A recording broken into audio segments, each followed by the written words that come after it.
convidada hoje, sempre traremos então uma convidada. Conversa, né? Apontando algumas medidas relacionadas que impactam e apontando também algumas decisões, né? Algumas leis, algumas decisões judiciais e fatos, né? A população já chega a 800 mil e alguma coisa. Então é muita gente, né? Realmente, ele vai se isolar. E como entender que eles vão se manter, né, livres dessa doença, se eles, em geral, ficam encarcerados. Assim, a gente tem uma superpopulação que chega de 100% a 200%, né, no Brasil, né, dependendo do lugar. Né? Então, achar que as pessoas, porque estão lá, elas têm que adoecer. Né? 30% dessas pessoas que estão presas, elas não foram presas nem em flagrante, nem com arma, nem com vítima. Impressionante, né? Nós temos 100 mil agentes penitenciários. Então, tu multiplica isso, né? Imaginando, assim, que tem muitas pessoas por detrás de cada pessoa, né? Cada agente que trabalha, que volta para sua casa, que daqui a pouco tem seu idoso. Então, a lei, ela não vai... Ela pode servir para colocar a pessoa lá dentro, mas ela não vai servir para mudar uma sociedade, né? Então, e aí no Brasil é bem comum, assim, a gente vê casos na TV, né? Daqui a pouco tem a lei fulano, sempre tem uma lei que a gente sabe que foi específica para uma resposta em relação a um caso que teve mais notoriedade, mas que muitas vezes, né, não é a solução. Mês de maio, quando foi liberado o auxílio emergencial e não conseguiu essas pessoas acionar até o presente momento esse benefício. 38 mil trabalhadores informais. Quem são esses trabalhadores informais que a gente tem hoje, que está parelho com o que está desocupado e ao mesmo tempo com o que está trabalhando formalmente? É o vendedor de porta em porta, é o ambulante, é o camelô, motorista de aplicativo, é os feirantes. Esses são os informais que é reconhecido dentro dessa estatística que foi feita.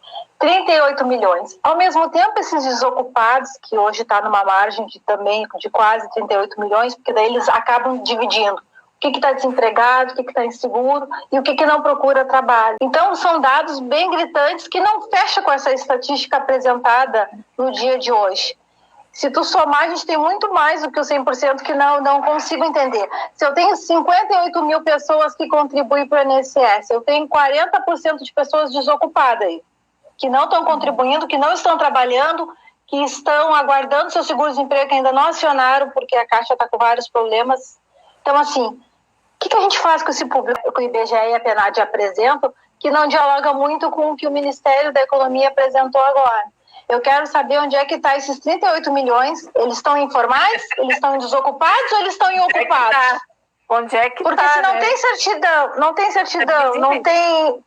Onde é que está? O movimento, assim, de flexibilização de leis, né, trabalhistas, ele já vem desde 2016, 2017, né, 2017 que elas foram votadas, assim, duas medidas que trouxeram grandes impactos, assim, que foi a reforma trabalhista, e acredito que mais ainda que a reforma trabalhista foi a que também foi votada em 2017, que foi a lei de terceirizações, que aí acaba precarizando a atividade, né? Porque a gente sabe que quando a atividade ela é prestada de uma forma terceirizada,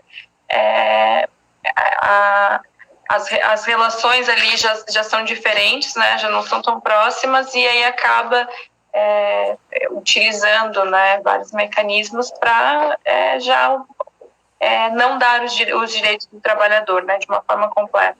O Poder Judiciário, ele está lá para analisar a lei, né? Quem vai fazer a lei é o Legislativo, não é o Executivo.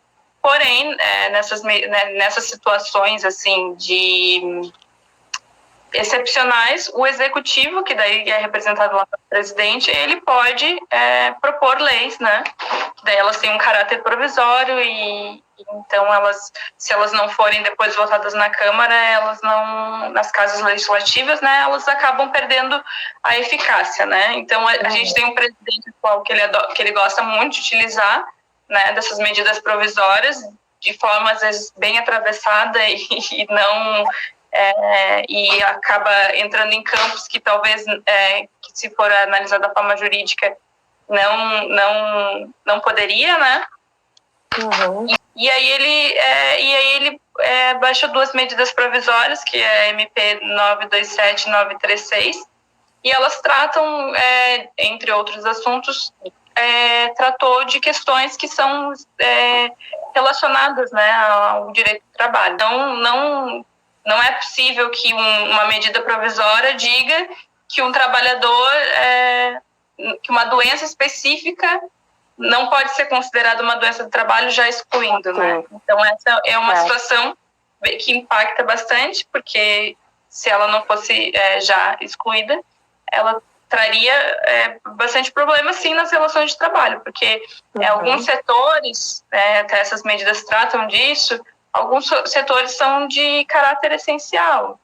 Elas têm esse caráter, né, justamente para impedir essa demissão em massa, né, porque a gente sabe que o primeiro recurso das empresas, quando elas começam a perder receita, é cortar justamente o trabalhador, né. Então, infelizmente, outra situação que a gente verifica agora aqui, que é bem recorrente, é empresas, né, se acabam utilizando do oportunismo para justamente dispensar o trabalhador e ainda não pagar todos os direitos deles, né? E se por acaso, Camila, a pessoa trabalhador formal de carteira assinada venha a falecer por Covid, como fica atrelado esse óbito dentro dessa pandemia, nessa doença que até então estava nessa discussão de ser aceita ou não? Como é que fica essa situação? A princípio, né, ele vai ser considerado uma doença do trabalho, né? A princípio é uma doença do trabalho. Claro que existe na cidade uma discussão, vai existir sempre uma necessidade essas questões, assim como se fosse um acidente de trabalho típico, né? Assim, se o trabalhador estivesse lá pintando um prédio, caísse de cima do prédio e falecesse, seria considerado da mesma forma, entende? Então, o fato de ser uma doença também não precisa ser especificamente um acidente típico para que a empresa seja responsabilizada, né, pela morte desse trabalhador. Então, essas situações que a gente está vendo, às vezes tem uma decisão que não está favorável, mas daqui a um pouco a gente também já evolui nisso, né, já busca uma outra forma, porque o que não dá é para manter o trabalhador simplesmente, né, sem qualquer tipo de aumento. Não, bem legal, assim, dividir com a Camila e trazer esse conhecimento, porque a gente aprende, né? Acho que a gente trouxe aqui hoje as defesas da vida, né, Cláudia? E Camila, a gente trouxe as defesas das pessoas no sentido mais amplo de todos. Não existe vítimas, não existe culpados. A gente tem hoje falando enquanto mortos, estamos falando de vítimas de mortes do Covid, mas eu estou falando enquanto sociedade. Todos somos protagonistas de uma mudança.